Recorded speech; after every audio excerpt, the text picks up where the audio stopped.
and we're about to take it a notch higher. Like I said, we're talking about bodybuilding today and why it is important for women to also stay fit. But what would make them go the extra mile in building their body to that stature? Well, let's have that conversation now. Are you ready? Yeah! Okay, so my first guest today is a certified personal trainer. She's a fitness model, fitness enthusiast. She's a female bodybuilding athlete. And she won her first international competition in South Africa and finished with a second placement in a category. In fact, she won the IFBB Pro Card overall figure champ at the MPC Worldwide African Pro Qualifier in South Africa. Make some noise for Mary Nyaku-Omale. Of course, we all call her MaryGotFit. Well, she's not the only one who's joining us today. So the first ever Ghana's Strongest Woman 2022 happened, and we had Doris Nettey emerge winner. Put your hands together for her. Okay. Did you ever watch Ghana's Strongest Woman? Yeah. So you saw when she pulled the track? Did you see it? Oh, you didn't see? Should we bring a track here for her to do it again? Congratulations on winning. Thank How you doing? Fine, thank you. Welcome, by the way. MaryGotFit, we've been looking for you for forever, literally. But apparently you were traveling around and also doing a lot of work on the side. Yes. I saw some pictures of you. I couldn't believe my eyes. What? You are fit. First of all, how did fitness start for you, Mary?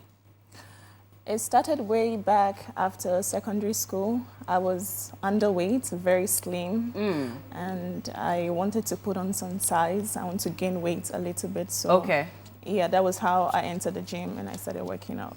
From a place of not having any weight at all to now becoming... I think I was around 48 or 49 kg. Hey! Yes. Wow, that's pretty low. Yes. So were people mocking you for being too skinny? No, back then, no. No? And I already had an athletic body, so I was hating my body, like how I looked. I hated it, not realizing that it was a trophy. Exactly. Yeah. So you built yourself over time. But, I mean, to get the muscles and everything, you know, people would say that as a woman, it's okay if you are staying fit. You at least get the hips and the butt in place, and that should be enough. But you went the extra mile to become more like a bodybuilder. Yes. Were people not looking at you like, hey, who is this macho woman coming? Yeah, I get that a lot when I'm working in town. People on social media, they come, Berima and all those stuff. But it didn't really stop me.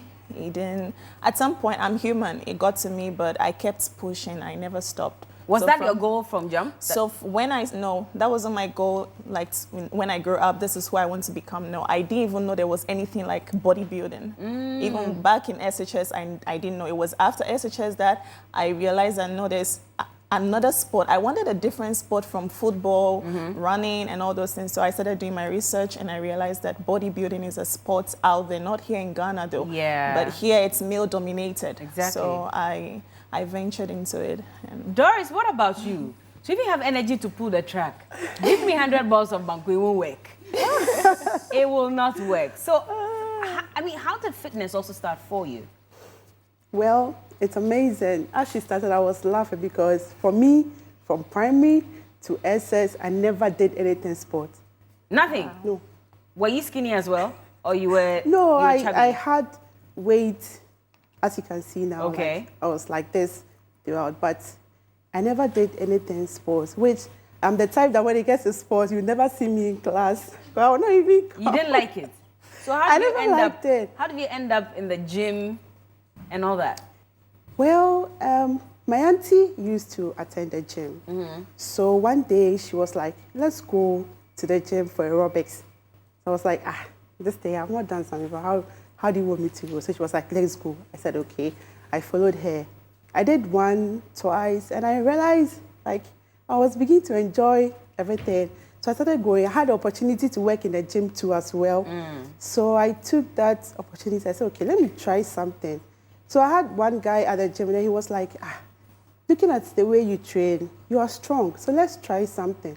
I was like, okay. I quite remember I met MaryGotFit at a competition at Chimota Mall. Really? Yes. And I won. What competition? Oh, and she won? She won, yeah. What competition was that? I think they wanted that was when they started introducing the Ghana Women's Strongest. Yes. Oh, I see. Yes. The first edition. First edition, you won? Yes. And did you place at all? Yes. I was third. You were third? Yes. Doing that, Did it break your heart that When you look at the way you have body, and MaryGotFit with her tiny self came to just... The thing is, I wasn't really doing metals. So when I went there, I got to know that this is how they do it and stuff. So I came back to the gym and I said, no, I want to work on myself. So I started from there. Okay. And then that was it. People didn't look at you like, who is this woman who wants to carry metals? When everybody's trying to get a slender waist, you know, hips and booty and all that. And you are busy carrying metal. For me, I realized that there's nothing I could do to lose weight. Yeah. Because I've tried whatever I had to do and it's still like that. So I just decided to take up the metal and then use my strength for that. How easy was it for you? Well, it's not easy. It wasn't easy and it's not easy. It's still not easy? It's still not easy. So you wish you had days you didn't have to go to the gym? Well, before the competition, I was in school though. Okay. I was combining the training and then school, which I was at Methodist University, final year. Okay. So I was really having challenges with training and then school. But my school director has been so supportive. He's always like, go for the competition. You miss a paper, you write it. So go. So I was like, nice. okay. So I had that opportunity. Okay, then let me make my school proud. So I just decided to put in my all. And you won? Yes. Congratulations on that. Thank you. Mary, so how many competitions have you taken part in so far? Can you count? Yes, my first competition was 2019 Man Ghana. Man Ghana? Yes. that's the name of the competition. Is it for men or is it for women? That's the name, so both men and women, but it's the title of Man You went Ghana. to compete with men? No, with women. I was the only one. I had no contender. So you won from jump? Yes. Well, were they afraid? I'm sure a few of them came they and were saw not you. afraid. It's just that my category here in Ghana, I'm the only one. You're the only woman. What category is that? It's called female figure. We have bikini athletes, we have wellness, and then we have, so the bodybuilding for women, we have different categories. Okay. So I do figure. But we have bikini girls, they are here in Ghana. Oh, we have but them here. My category, I'm the only one. Female figure, you're the only one. So if there's a need to even have a competition, you are the one who has to go and represent Ghana. Ghana, yes. Out please. there. Yes. And you went to South Africa? Yes, I went to South Africa 2021, my first international competition. I came second. Oh, cool. Then I went back. Yeah. Out of how many women? There were a lot, but my group, so with the figure, we go according to height. So my height category, I think we're 4 or 5. Then I went again last year. Okay. And I won And my you category. won! Has the number of women increased in your category by then? Yes, they are like people are trying to notice. Yeah. So in South Africa, it's big over there. And then other African countries. But here in Ghana, it's bodybuilding for women is not so much. So when you go for this competition, what do you have to showcase? What do you do? So we wear bikini. So bodybuilding for women, it's more like a beauty pageant for women with muscles. Okay. So we wear heels. We do our makeup, we make our hair, some wear wigs. I love to braid. Okay. And then we wear some bangles, earrings, and all we do is just walk on stage, some elegance, displaying your muscles, your gain, how lean, shredded you are. And as you do that, you add some kind of sassiness, sexy flexibility and all While that. showing muscle. Yes. So it's trying to give the impression that I have muscles, but I'm still feminine. I'm still woman. Yeah. So that's the whole concept. It's serious, so. I'm sure you... Have you seen her pictures? No. Oh, you haven't? You wanted to show you something. Are you ready to show us something? I'll see what my jacket. Is it possible to get a freestyle from you? We want to understand what this competition is like. Sure. Are you comfortable doing that? Okay. All right. Okay, at this point, so let's just say that this is Ghana's body, what do you call it? Figure... Bodybuilding championship. Championship Day Show Edition 2023. Ladies and gentlemen, let's welcome MaryGotFit. So, will you take off your jacket?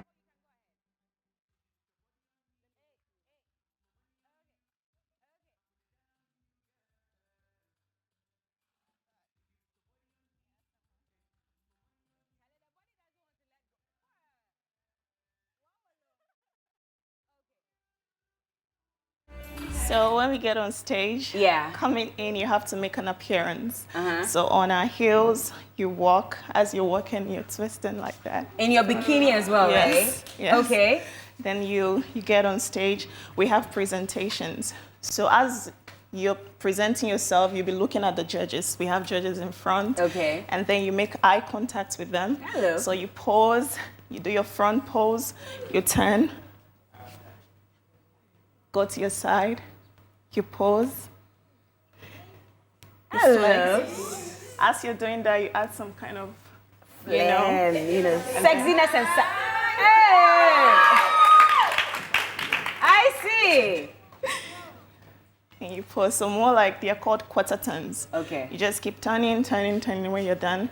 Then they compare you with your other competitors. Oh, Yeah. and that's what you did last year. You won. Yes. Wow, Olo. So they'll let you hold a pose. Yeah. And then they'll be comparing you, who is more leaner, who has more muscle, Okay. maturity and all that. You're very fit. Thank you. You're really fit. Hey! Who can do some of this? Which of you? Oh, please, put that skinny hand down. That's really nice. Now, for you as well, in the competition, like you said, your school helped you and all that. But after the competition, how has this impacted your life? Well, after the competition, I went back to the gym, and it's so amazing. Everybody's like, I want to be like you, especially the ladies in the gym. You know, I'm not too friendly with ladies. So Why? I'm more with guys. Why? I don't know, but that's me. Why do we gossip too much? Is that the No, reason? not really that, but because when you come to my gym, I train with the guys. I don't train with ladies. Hey. No. Because the ladies, there are some weights I would like to go. She'll be like, this weight is too much, I'll not be able to. So I don't train with them. So the guys, they know if it is 200, they want to lift. I'll try my best. Even if it is 1, I'll go. What's the heaviest weight you've lifted? I think last week I just did 200 kg. Wait. 200 is like what? Is it 3 cement bags, 2 cement bags? Can you explain? 200 is about 4. 4 cement bags at once. Yes. And you lifted it? Yes. Huh? Yes. Why are you taking all the... It was squats. You were squatting with it? Yes. 4 cement bags? Yes. Equivalent? It's like I always want to challenge myself. You know, there are sometimes you go for a competition, you meet a lighter weight. Yeah. It's to your advantage. Sometimes you go in a heavy weight. So if I go into heavyweight, what do I do? So I decide that, okay, let me just try the heavyweights. So when I go and I meet heavyweights, I know this is... You can like, meet that. I'll be able to So what's do your it. ultimate goal? Is it the Olympics? What exactly? Where do you want to get to? Well, for me, I just want to compete outside. Okay. If I get any game outside and I think I want to go, I will need help, like, to get competitions outside and then try my best also. What I've noticed, and you have been to a number of international competitions, what I've noticed is that for a lot of these people, they seem to have some training with proper equipment even before they get there. So they get there, you can tell that they're experienced. Yes. That's something that we lack here. Yes. And even sometimes at gym, you see the very heavy weights, you see the guys who use blocks and things just so they can get there. What can we do to fix this problem? So first of all, I noticed that here in Ghana, Nigeria, African countries, though we don't have the modern and well-equipped gyms, we are still making progress. I started in my mother's room using bottles filled with sand and water just to get somewhere, because when I started, I was just doing body weights, 1,000 squats a day, and then I said, no, I wanted... How many squats? 1,000. A day? And when I do 60, I'm dying. So sometimes even more than 500 non-stop. Body weights, just 500. 500 squats non-stop? Yes. That's how you started? And then right now I you're doing like started with 100,000. So now more weight, so no more body weight squats and all that. Yeah, so just for the beginning for me. But now in Ghana, we are having like more equipped gyms. So many gyms are coming on and people are coming down to Ghana to open gyms and all that. But we are still making use of what we have available. And then when we go out there, that's what like these white people, those that are not here, are very inspired by, because how can you be using stones and you're looking this good? Yeah, exactly. You know, how can you be eating banku and you're looking this good? So I mean, it's the genetics for Africans. We are blessed. We are blessed people. Indeed. Yeah, regardless of what we have, regardless of what we don't have, we are still putting in the work. But I mean, more gyms are coming. We are blessed. And on that note, when we come back, we'll play a game and find out who is the day show's strongest among the three of us. I'll be competing. Whatever you do, I'll do. And I'll beat you to it. Please, do you have your crown ready? Because I'm wearing it today.